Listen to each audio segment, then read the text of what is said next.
uGlody Maccabi Lelope ushiwe ngaphandle kohlelo lokuzilolonga lwe-Kaizer Chiefs oluseSpain ngemva kokubuyela kuleli qembu sekwephuzile ebuye ekhefini lakhe lokuphela kwesizini. Lokhu kushiwa ngaphandle kuhambisana kakhulu nokungaqiniseki okukhulayo mayelana nekusasa lalomdlalo neminyaka engu-28 ubudala eNatarena. Imithombo iveza ukuthi yize iqembu lingazami kumdedela lomdlalo waseCongo, likulungele ukulalela izicelo ezifanayo zokushintshana ngabadlali ngaphambi kokuba kuvalwe iwindi. Isifiso sokuthola lomdlali wasezinhlangothini sikhula ngesivinini esikhulu enyakatho ye-Afrika lapho izikhulu zaseMorocco, i-AS FAR Rabat kanye ne-Al Ahly iBenghazi yaseLibya befisa khona ukumthola lo mdlali. Eqinisweni iBenghazi kanye nelinye iqembu lakuleya ndawo elingadawululwanga igama lalo sebelethe izicelo ezisemthethweni zokumthenga. Lezi zicelo kuvele ukuthi ziphezulu kunenani lokuqala elakhishwa yilezi zikhulu zaseSoweto ngesikhathi zimsayinisa lo mdlali. Lokhu kwenzeke ngemuva kwamasonto amaningi okuqagela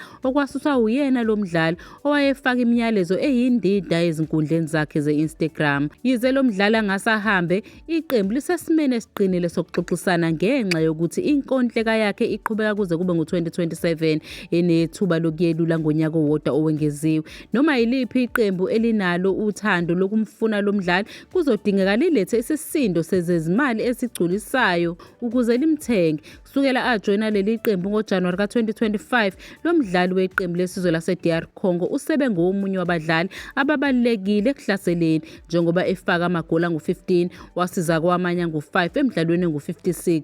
Ukudlala kwakhe kube negalelo elikhulu ekunqobeni iNedbank Cup okwaqeda isomiso seminyaka eyishumi iqembu lingaphakamisa indebe kanye nokuzuza indawo yesithathu kwiligi yasekhaya. Njengoba iqembu lichitha izinsuku ezingu-9 eSpain lilungiselela isizini entsha ngaphansi kwaFernando da Cruz. Ukuhamba kwakhe unomphela ngaphambi kokuba kuqala isizini kubonakala kuyinto engenzeka kakhulu. Iqembu lihlelele ukudlala imidlalo eminingi yobungane namaqembu ase-Europe kanye nase-Saudi Arabia ngaphambi kokubuyela ekhaya emidlalweni weToyota Cup ozodlalwa neScotland FC yaseZimbabwe ngomhla ka-26 kuJulayi. uLelope akayena yedwa umdlalo osezingeni eliphezulu oshiyiwe eNingizimu Afrika njengoba uThabo Cele no-Ashley Du Plessis nabo bashiwa ngaphandle kwalolu hambo phakathi kokuqagela kokuthi nabo bangase babe sendleleni yokuphuma kuleli qembu.